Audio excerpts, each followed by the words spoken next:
exhibition, I don't know what you were from the three. It wasn't very good, and then you're 57%.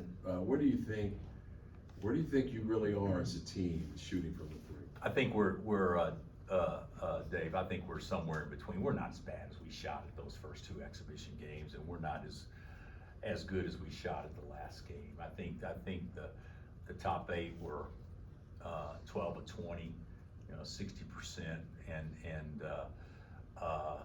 you take Kevin out of the shooting threes before that, and you take out Hunter banking in one at Illinois and Parker banking in one against Fort Hays State. I think we were 1 for 29, and we're not that. It's just we're just somewhere in between. I hope we can be, in that 36 to 38% range as a team. If we could do that, then we'd be in great shape. And Kevin, I'm guessing one of the reasons he came back was for the three, and it's really looking like it's paying off for him. Just talk about his progress from there. Yeah, I think Kevin needed to show people he could score consistently, and of course, and shooting is a huge part of that. Not all of it, but a huge part. I think Kevin came back for the right reasons, to see if he could do what a Jay Will or an Ochai did their senior year, to basically go from being a really good player and complimentary guy to the man. And he's off to a great start doing that. So I'm real pleased with him. And it's not because he's making shots. He's still doing all the things that makes him a good player. Bill, with the contract, or I guess the amended contract coming out yesterday, how long were you and Kansas in talks to get this extension done? Yeah, we've been. Travis could probably address everything a lot better than me, but we've been in discussion with this since the end of last season. So. How did you feel? I mean, how did you feel about actually getting it done? At this point, then. Well, I mean, I felt good about it. I mean, it would have been fine if it was done in September or July or June or whenever. But I have learned over time when numerous attorneys are involved, sometimes things don't move as quick as what they normally wish they could in some ways. But no, I think I was happy that it's done, because we've been talking about it for quite a while. Was it something that you needed the sort of IARP process to get finalized before you wanted to really truly finalize this? You should ask Travis that question, but I think the university, to be real candid with you, has not wavered at all about how they felt about us during the entire NCAA investigative process. I don't think that,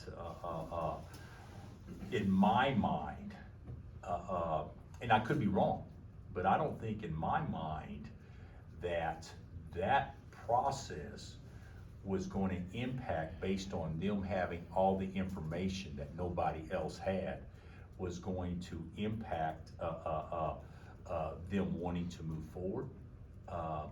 But that would be a better question for Travis. But the university never has wavered with that whatsoever, even though it's been reported by many that it was hanging out there for something like that, for that you would think that the university could feel that way, but they certainly did not. You talked about wanting to use Kevin as a secondary point guard so as not to overwhelm Elmarko further. How do you think the experience that Elmarko had running the point in a game like Monday? I don't think that matters. I don't think when you get experience in a 50-point game matters that much, to be honest with you. He did play in the game some when Juan wasn't in the game, granted. But I would think moving forward, Juan or Kevin will be in the game. People think point guards are point guards because they're shorter, because they're actually not as tall. That's not it at all. Halliburton from Iowa State is 6'7", and he's a true point. And then you got some guys, Jamal Crawford, who may be 6'3", and he's a true scorer. I mean, it's so we get things so out askew on why people think they're a point guard. In high school, kids are point guards if they dribble down the court.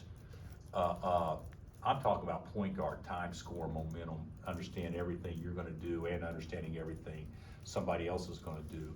If not near as complicated, I'm not saying that at all, but can you imagine a guy coming in and gonna play quarterback that's never really played quarterback, and you expect him to do so as soon as he walks in on a college campus?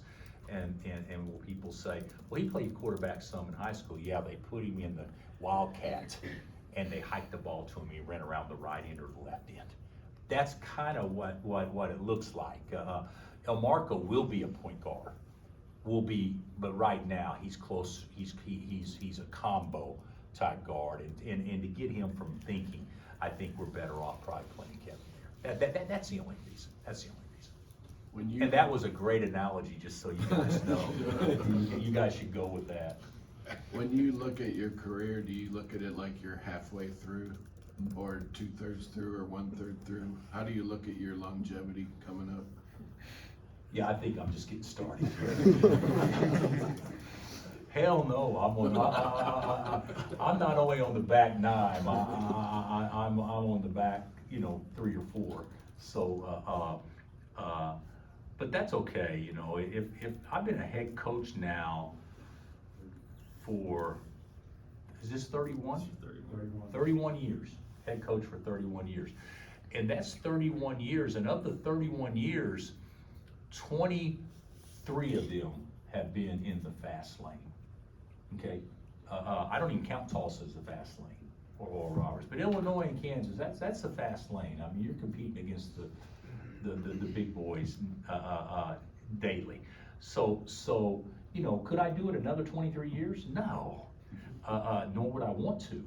But could I do it for several more? Absolutely.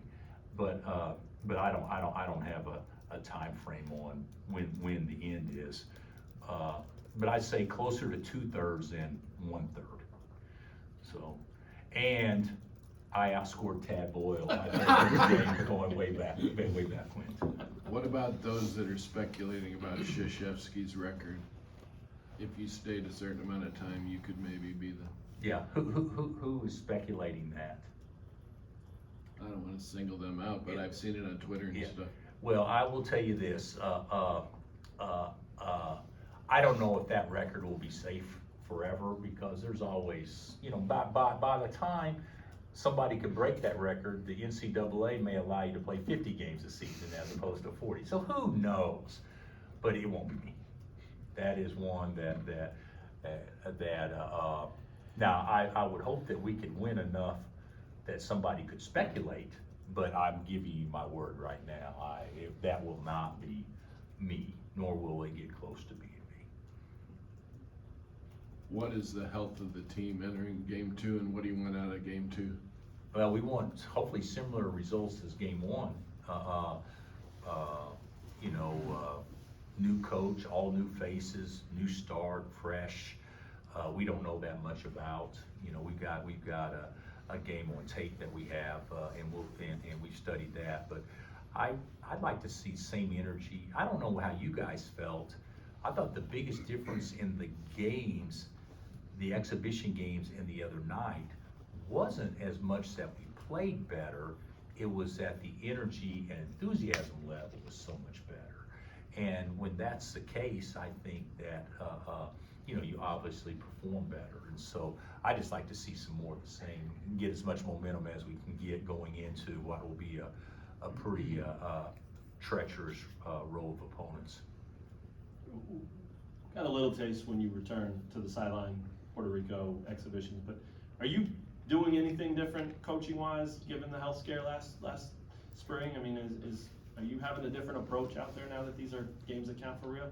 I would say in the games that I've been in, no. But I didn't feel like Illinois was a real game. Right.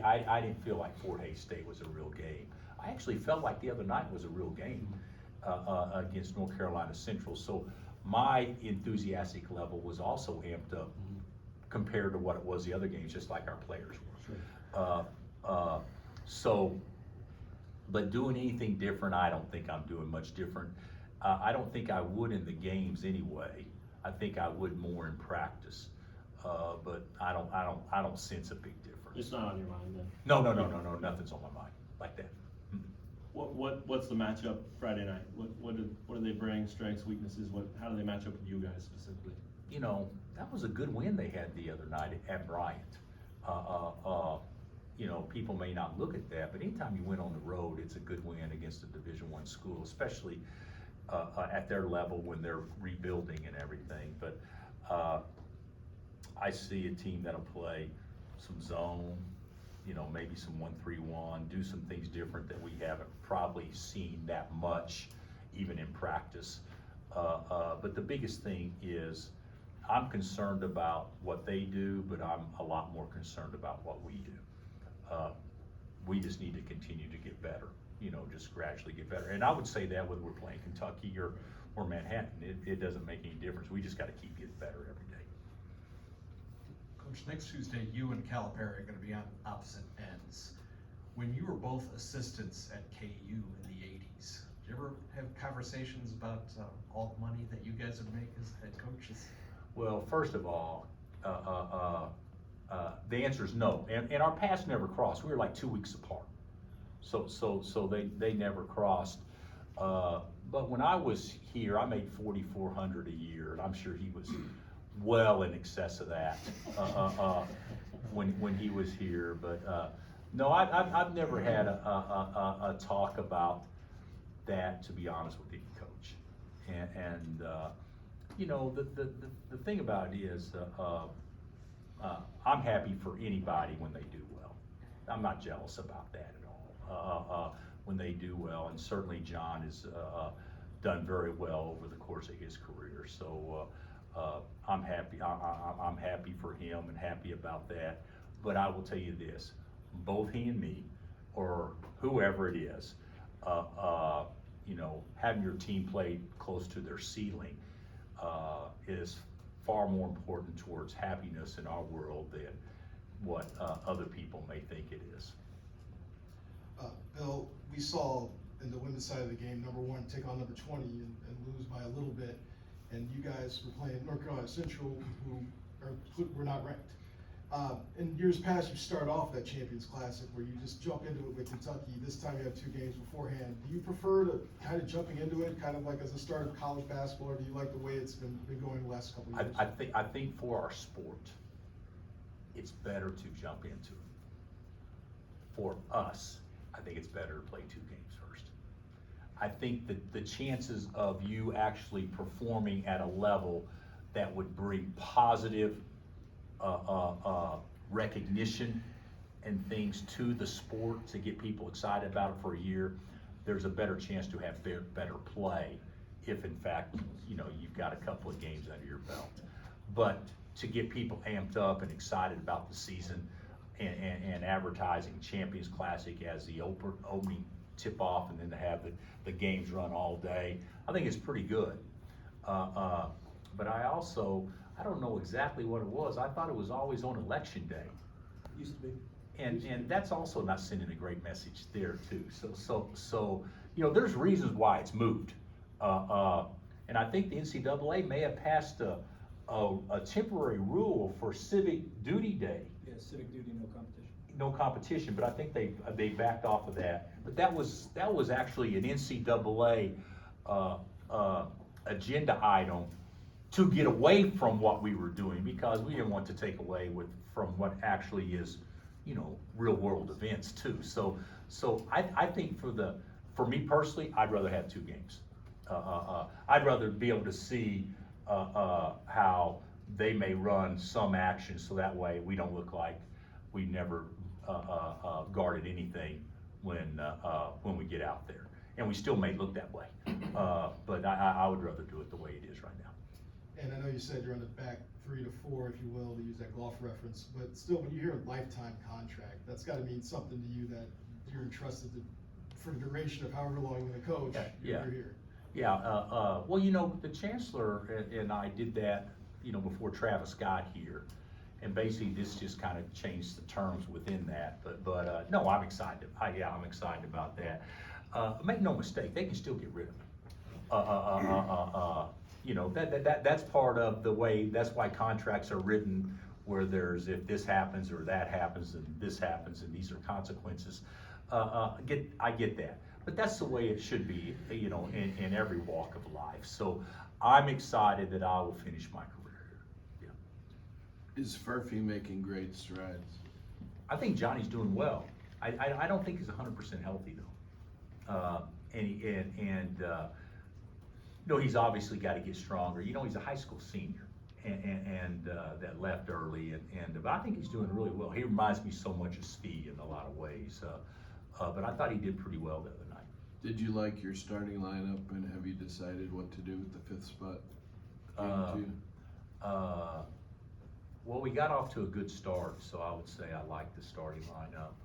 I'm not sure the fifth starter had a ton to do with us getting off to a good start if Hunter makes his first 7 shots or whatever, but I would anticipate us starting the same way. What about McDowell and the walk-ons you said on your show? A couple were. Yeah, I don't think we'll have, we won't have Pat or Wilder, I don't think, available to us, but Jamari should be available to us. Are you thinking of adding more walk-ons with, you know? No, injury? no. Anything else? Anything else? We already got 7. So.